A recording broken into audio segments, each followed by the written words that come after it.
இவர் என்னத்த அப்படி மாங்கு கட்டிட்டு இருக்காருன்னு பார்க்குறீங்களா? இந்த தம்பி ஹெல்ப் பண்ணலன்னா, நான் இன்னைக்கு என் டூ வீலரை வீட்டுக்கே எடுத்துகிட்டு வந்திருக்க முடியாது. அப்படி என்ன நடந்ததுன்னு நான் இந்த வீடியோ கடைசியில் சொல்கிறேன்.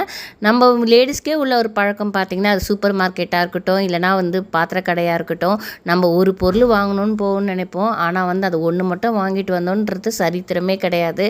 அது கூடவே சேர்த்து ஒரு 4 பொருள் வாங்கிட்டு வருவோம். அப்படிதாங்க இன்றைக்கி நானும் பண்ணேன்.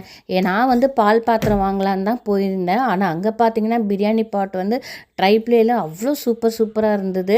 அதுக்கேற்ற மாதிரி ரேட்டுமே இருந்தது, எல்லாம் ஹெவி ரேட்டு. அதே மாதிரி இந்த பார்த்திங்கன்னா சிஸ்லர்ஸ் பிளேட்லாம் சின்னதாக ரொம்ப அழகாக இருந்தது. ஸோ இதை வந்த வேலையை விட்டுட்டு இந்த வேலையை கொஞ்சம் பார்த்துட்டு இருந்தேன். கடைசியாக நான் பால் பாத்திரமும் வாங்கினேன், அப்புறம் 1 kg பண்ணுற இந்த பிரியாணி பாட்டும் வாங்கினேன். அதுக்கப்புறம் நான் ரொம்ப நாளாக வாங்கணும் அப்படின்னு நினச்சி இந்த ஒரு ஐட்டத்தை வாங்கி தாங்க எனக்கு அந்த தம்பி ஹெல்ப் பண்ணுற மாதிரி ஆச்சு. அது வேறு ஒன்றும் இல்லை, இந்த அம்மிக்கல் தான். இதை நான் ரொம்ப நாளாக தேடிட்டு இருந்தேன். நான் தேடின மாடல் இங்கே கிடச்சிது. ஸோ இதை வாங்கிட்டு வந்தேன். ஆனால் எப்படி எடுத்துகிட்டு வரதுன்னு தெரில. அதை தான் ஒரு பைக்கில் செட் பண்ணி கொடுத்தாரு.